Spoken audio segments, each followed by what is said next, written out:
Imagine an underwater forest growing at 60 centimeters a day. Light trickles down from the ocean's surface and the kelp is growing up to reach it. It grows in a cloud of fish, marine mammals and invertebrates. This is what we have on the coast of New Zealand and Chile. Seaweed, or kelp, is a diverse group of marine organisms present all over the world with the ability to photosynthesize. Seaweeds are so important for the global climate and are responsible for the production of 20% of the oxygen in the Earth's atmosphere. The large kelp forests are made from brown algae, which can be found globally within rocky coastal marine systems. Kelp provides many important ecosystem services such as coastal stabilization, water filtration, habitat engineering, and carbon sequestration. Coastal ecosystems sequester up to 20 times more carbon per acre than land forests.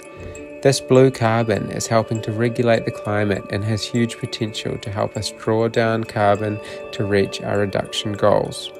However, this natural solution to the climate crisis is having its own problems with a warming planet. Hi, my name is Julca. I am a marine biologist, studying for a master's degree in the history of science and scientific communication, and I am going to talk to you about the problems that the creep kelp forests are going through. One of them has to do directly with climate change, and is that due to the increase in sea temperature, the growth rate of kelp forests could be drastically reduced and even disappear, since the populations of seaweed require cool waters, those that have a high content of nutrients for their growth. This increase in ocean temperature can also cause these large marine forests to move towards colder waters in search of these nutrients, as occurs in New Zealand, or to disappear due to strong headway that has happened in 2018 in Lyttelton Harbour. Another big problem is what we do on land also threatens them, because elements such as fertilizers, pesticides, sediments, among others, end up reaching the sea and damaging this large macroalgal forest.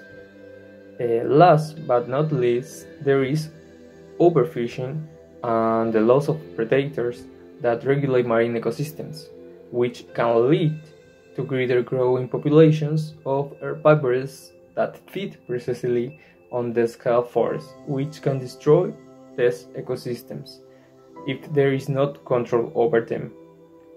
Kelp can provide many solutions to the climate crisis, and through this project we've identified several ways in which kelp can help create a more sustainable future.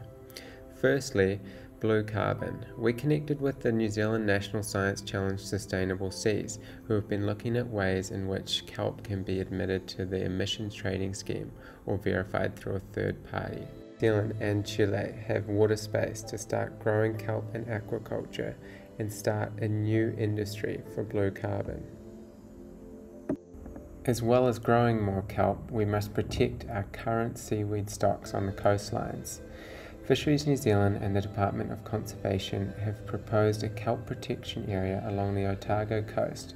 Realising its value for fisheries and carbon sequestration, it could be protected from commercial harvest into the future. In Chile, the commercial harvest of kelp is huge, and since realising the value to local communities, the government has created a law called Environmental Considerations and Adaptations to Climate Change for the algal industry, stopping unsustainable harvest of this resource. Thinking outside the square with seaweed, a new New Zealand business called CH4 has been researching the potential of Asparagopsis species of seaweed. It has been shown that when added to cattle feed, it can reduce the methane emissions by cows by up to 95%. As both New Zealand and Chile have huge agricultural industries, this has great potential for us to reach our emission reduction goals. From carbon credits to cattle feed, there's an ocean of opportunities for seaweed to help the climate.